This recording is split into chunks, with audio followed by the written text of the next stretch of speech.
Alright, hello and welcome back to this commentary. My name is Paul Schneider.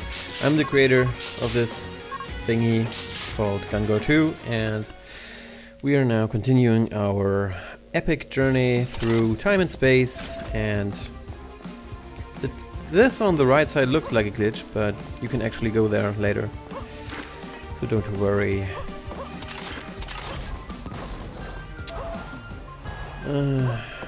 What do we do in this part? Well, I could actually talk a bit about the development, I guess. Give me that! Oh shit, I already have enough. Well, when I first started making this game, I was totally undecided on what kind of travel mechanisms I wanted to put in the game. What I mean by that is you can, if you play Super Mario Bros. 3, and I bet every one of you has played it, you will know what's the password. Dukutsu Monogatari, which is, by the way, the Japanese original title of Cave Story. Yeah. What I was talking about, Super Mario Bros. 3 had some kind of travel mechanism in the game, because you could, after you played a map, you would be thrown on a map stage, on a map screen, and then you could select another map which you want to play. And at first I had the same mechanism planned for this game. Well, not the same, it was changed a bit, and I let a few friends play the game, and I watched them, and I don't know, I was really thinking that it took the players out of the game instead of enhancing the experience. Because you play a map, you go back to the map screen, you play another map, you go back to the map screen, and so on and so forth. And that was kind of, I don't know, it wasn't the feeling that I wanted to give the player. I wanted to give the player the feeling that they are inside a world and they can explore the world wherever they want to go. And so I've changed it and placed the subway station inside the game, because I already had the shop and I already had the forest and city and so on as a level, but then I added the subway station, and it kind of made sense to connect all those levels into one area. By the way, let's find this awesome Crystal Lake Station map, which allows me to go to Crystal Lake, as you might have guessed it. Crystal Lake, of course, reference to Friday the 13th. By the way, when I made this game, at first there was only a trailer to the movie Machete, and I was planning on making Machete as an enemy, as a zombie enemy in the game. And you would get your machete from, well, Machete instead of Jason. But then it was kind of getting old. The Machete trailer, there wasn't a movie announced by that time, and the Machete trailer kind of was good for a laugh, but nothing really more. And so I've decided to change it so that you actually find Jason in this game, because Jason is an all-time classic. You know, everyone knows Jason and Jason Voorhees, and yeah, that's kind of what I did. Let's do something awesome here. No, let's just keep those two. Okay, I'm now on my way to make to finish another quest. Die. This door here leads to an area where you can't progress right now, so I'm gonna leave it for later.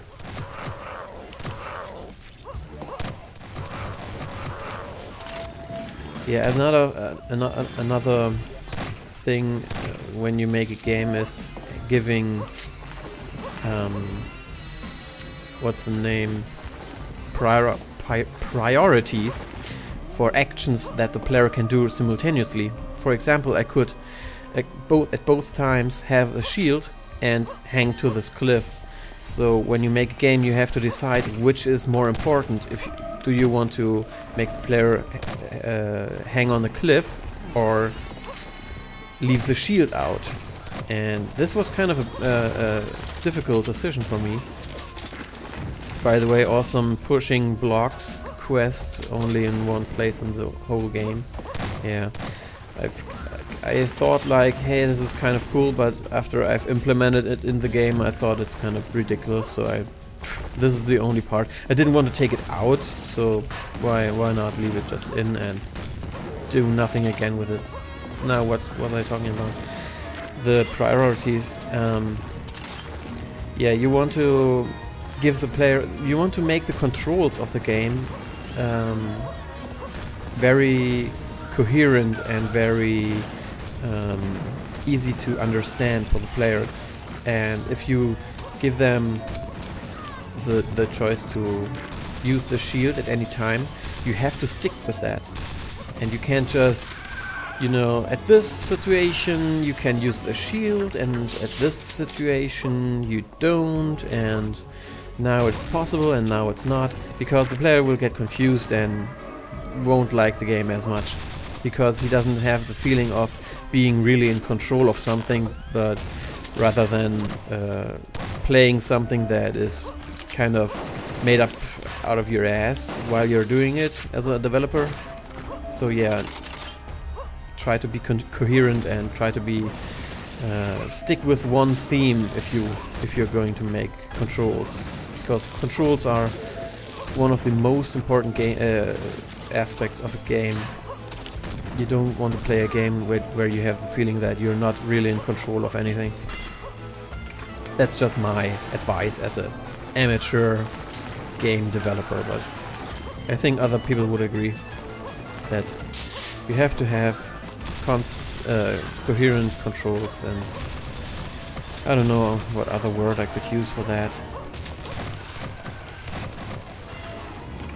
Alright, as you can see, we're killing zombies and talking shit here.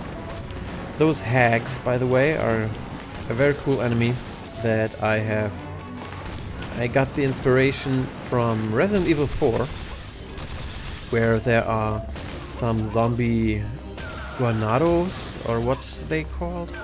Well, you're in some Spanish village, and the villagers turn into zombies or zombie-like creatures, and some of them have pitchforks, I guess. I'm not entirely sure, and that's where I get the idea for the hags. Now this is a vulture's member that you can free by shooting the cage, and now he walks. You can be faster than him, it doesn't matter. He will always be at the camp first. And that's the quest. You have to go find the dude and bring him back. I'm sorry.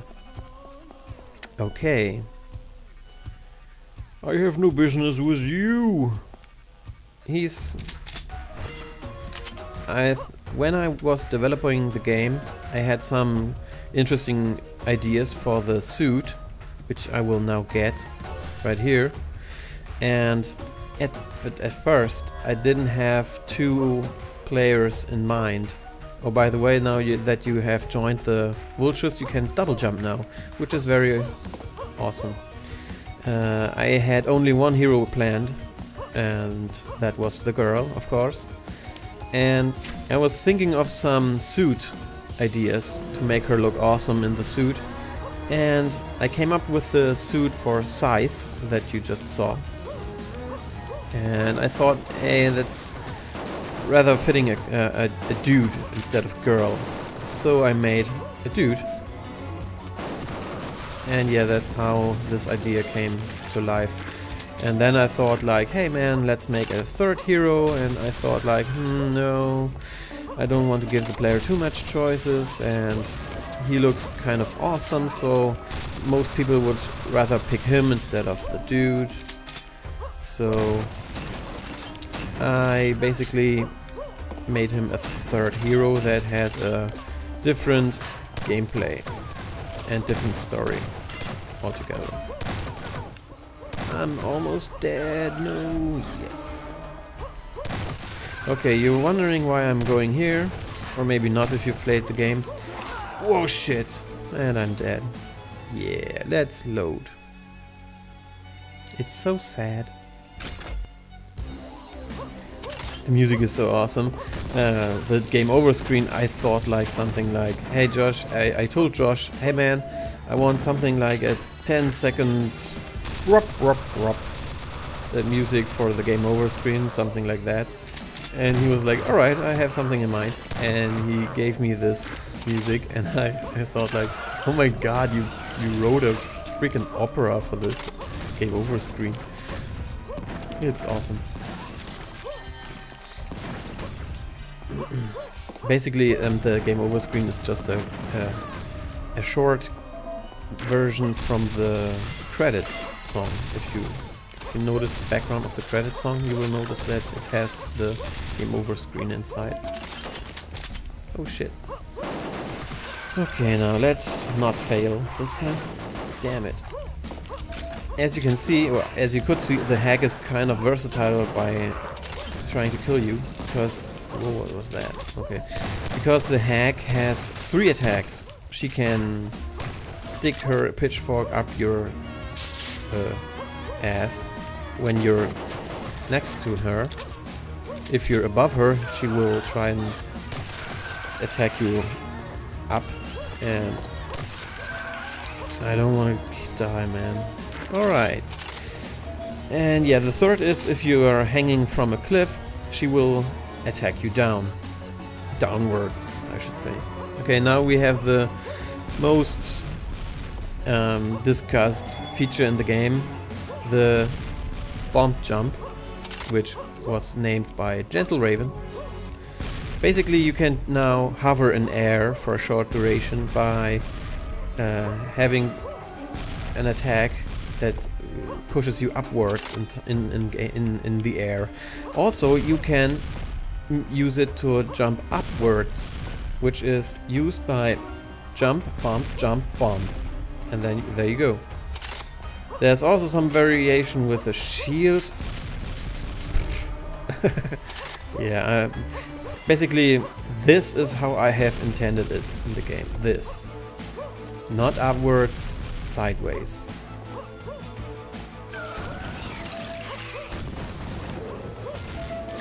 Okay, and now that we have this, damn it.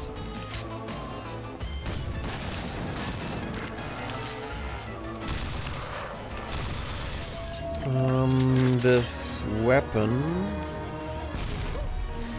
we can now go here, which was actually not the way I have intended this. As you can see, I wanted the player to get the green ruby first, but this is okay too. Why not? Damn it!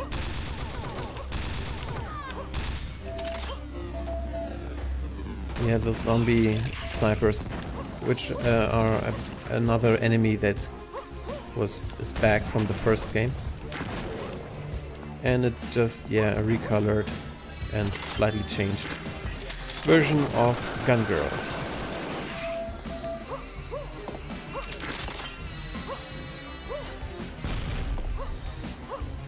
Okay. Where do I want to go now? Oh, I have 4 orbs. Oh yeah, let's go to the marsh and get the saw blade cannon, which is actually my favorite weapon in the game. But I think this should be in the next part. Yeah. This is the marsh, which has also a very cool music. Okay, I'm saving here. And yeah, that's it for this part. Thanks for watching, guys. And if you have any questions for me or comments or whatever, please feel free and post it wherever you like, in the YouTube comment section or on my website, gungirl2.com, in the forums. Thanks a lot and see you.